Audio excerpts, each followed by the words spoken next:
I think that there's a lot of value just to be able to be in a room together with other people and react to each other, engage with each other. I think that's all to the good until it's no longer useful.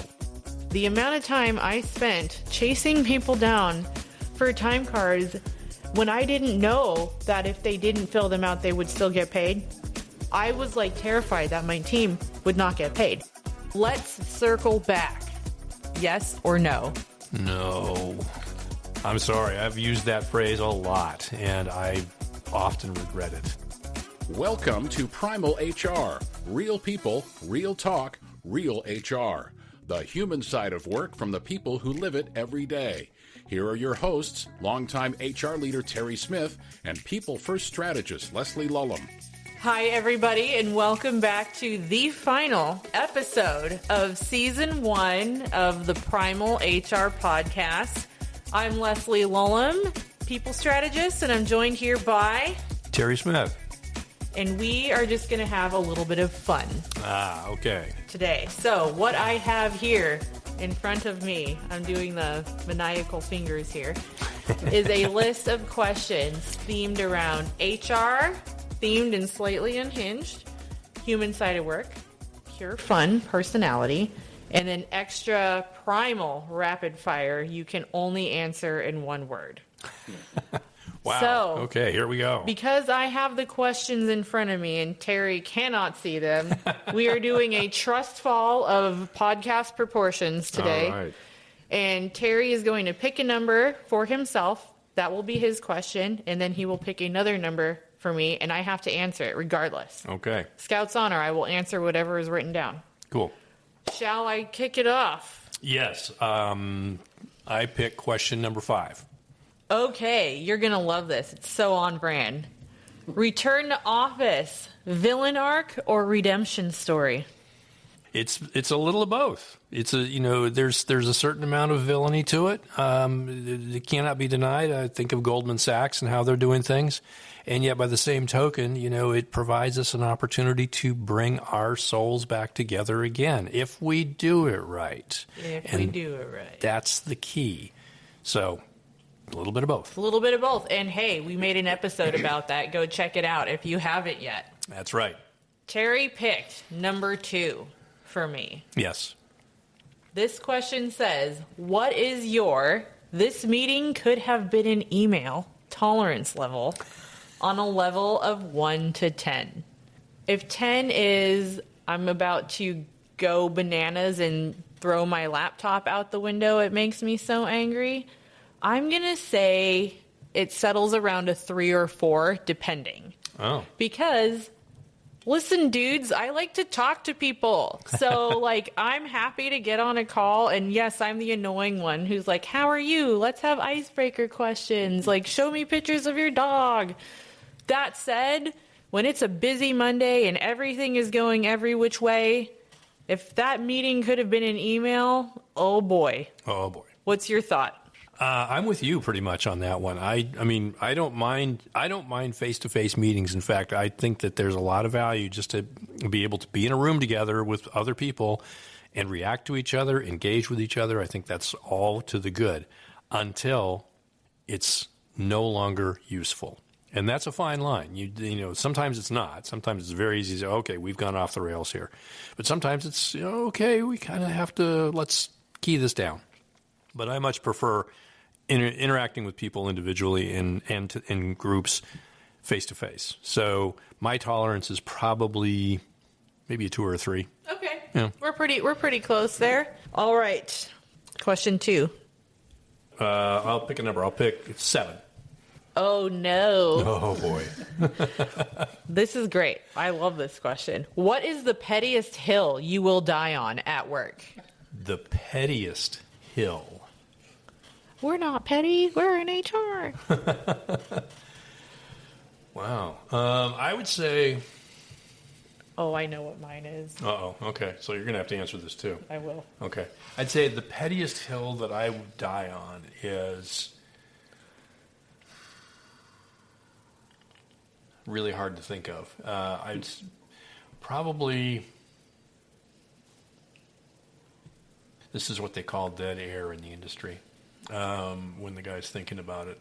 I think the pettiest hill is probably the could you not cook the fish in the microwave? Oh, I didn't even think of that one. I went like super HR complainy brain. But don't cook fish in the office. Yeah, I mean, It's stuff heavily lingers. spiced. Put it in the Yeah. microwave. Everyone gets to enjoy your lunch. Mm-hmm. That's freaking hilarious. What's yours? This is because when I was a manager way, way, way back, and I had to review time cards. If you don't get your time card in on time, you don't get paid. Legally, we have to. It's fine. It will happen. However, the amount of time I spent chasing people down for time cards when I didn't know that if they didn't fill them out, they would still get paid, I was like terrified that my team would not get paid. And I would be running amok trying to be... Don't you want to get paid? And now I'm just like, just fill it. Why? It's one thing. You have to do it once every week or two. Yeah. Just do it. Yep. Okay. All right. You ready for this one? We're going to move on from HR themed and slightly unhinged to the human side of work. Okay. So these will be a little less wacky. All right. Go ahead and pick a number. I'll pick number 1. Oh. What was your very first job? Ever? My very first job, I was the pool attendant cleaner at the apartment complex that we lived in. So I would, during the summers, I'd clean the pool. During the winters, I'd clean it out occasionally. But every morning, get up and vacuum the walls on the pool and do all that jazz. I was 11. And then the next year, I moved from the pool, still had to do the pool, to painting apartments when people moved out to get them ready for the next tenant. And I did that and cut the grass at the apartment complex until I was probably 14, Wow. 15, something like that. Yeah. That's fascinating. Yeah. I love that. Bought my first stereo with that money. Oh, I remember my first boombox. The art of the CD. Oh, cassettes. Mine had cassettes and CDs. Vinyl records. Vinyl records. I love that. You see my vinyl collection. It's growing. I feel like every time you come over, there's a new vinyl up there. All right. You can also Una reverse a question on me. Okay, well, I'm going to do that to you with this one. My very first job, I'm going to take like babysitter off the table here.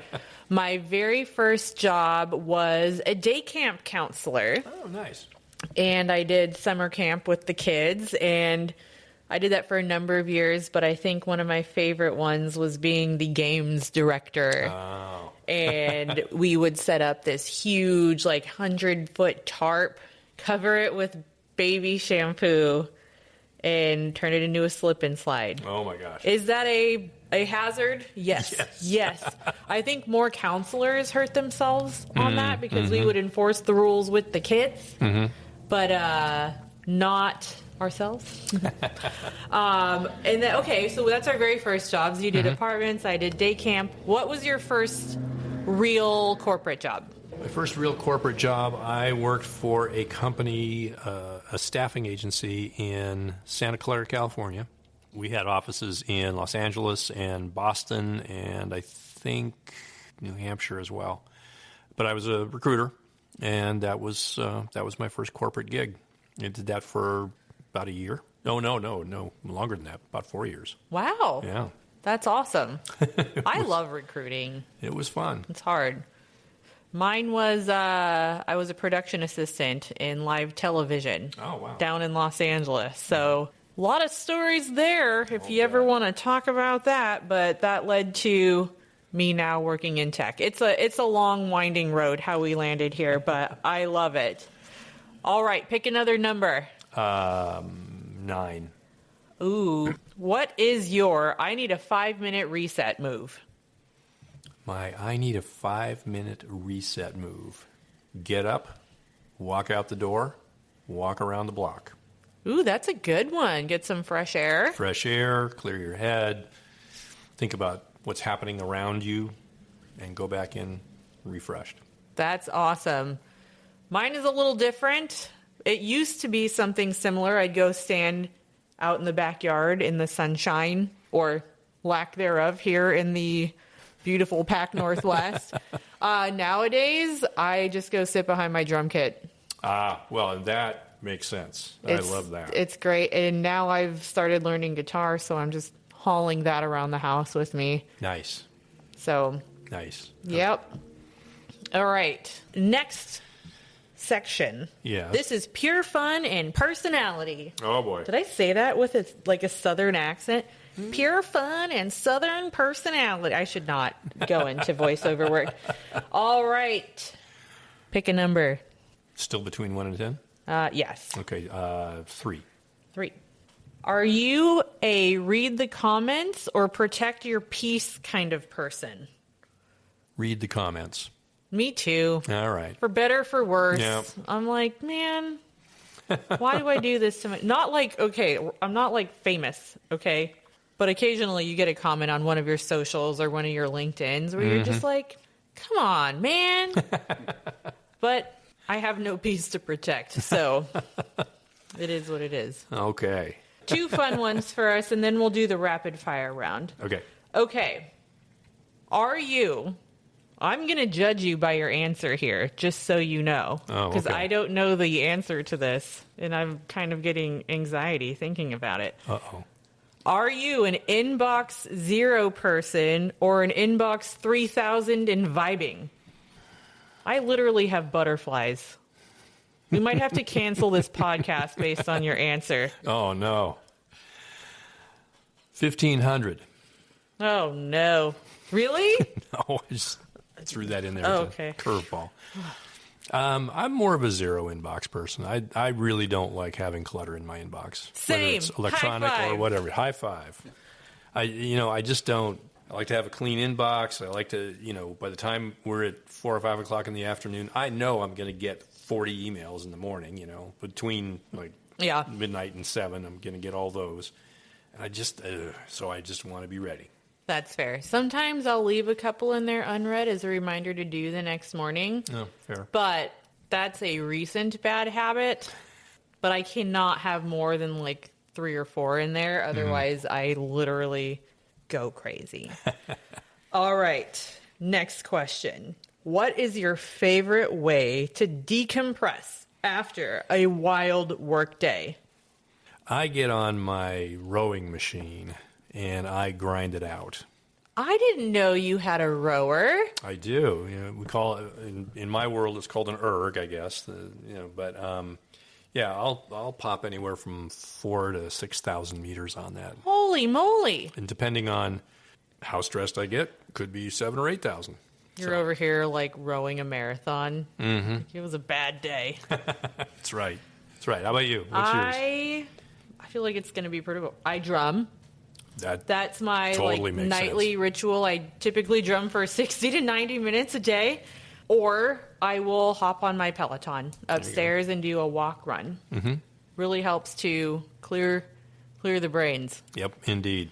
Okay, are we ready for the extra primal rapid fire answer in one word? Sure. I'm just going to go down the list on this one. All right. All right. Boundaries or burnout? Boundaries. Same. Policy or people? People. Obviously. I'm going to give one-word commentaries unless I disagree. Slack or email? Email. Slack.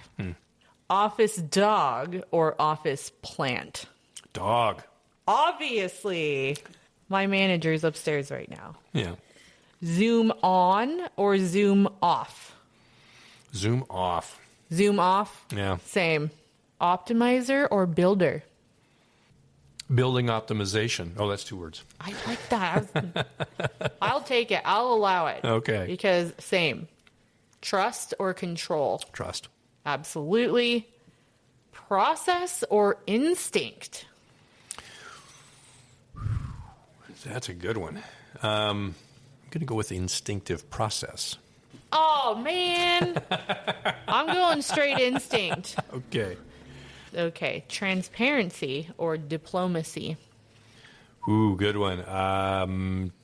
Transparency by a nose. Fair. I kind of fall in between them. Sometimes you want to be transparent and you can't. Right. So I'm going to go diplomacy. Fair enough. All right, last one. Okay, here we go. I think a lot of people are going to cringe at this one. Oh, boy. Spoiler alert, I say this all the time. Let's circle back. Yes or no? No. I'm sorry. I've used that phrase a lot, and I often regret it. Not because of what would come as a result of the circle back, but just the fact that I said it. It is a little cringy to say. That said, I often will say, hey, let me circle back when I have more information for you, or I'll give you an update as soon as I have more information, because the fact of the matter is it's impossible to have all of the information at one time. So I'm going to say yes, but like maybe update the phrase. Yeah, well, I like to use the phrase, I'll get back with you, Ooh. or I'll come back to you, or let's get back together again. The tech roots run deep in me. What can I say? I understand. What can I say? All right, that's it. Thank you so much for hanging with us throughout. Hopefully you've been following us through all of our episodes. We're excited about having the opportunity to take a little bit of a break, but not much, because around the corner, Season 2 of Primal HR Podcast. Look for it wherever you get your podcasts, and we hope to hear from you soon at hello@primalhrpodcast.com. Awesome. Thank you, everybody, for joining us on our pilot season. We have certainly enjoyed making all of these episodes and having these conversations, and we can't wait to bring back Season 2. If you have questions, episode ideas, stories, if you have something you need help with, please reach out to us at hello@primalhrpodcast.com, and we would love to hear from you. Absolutely. Or just say hi. Yeah. We'll mail you a sticker. Take care, y'all. You've been listening to Primal HR. Follow us wherever you get your podcasts. Join the conversation on LinkedIn, Instagram, and Facebook at Primal HR Podcast. Show notes and more at primalhrpodcast.com. Got a topic or want to join us on the show? Reach out. Our email is hello@primalhrpodcast.com. We'll see you next time.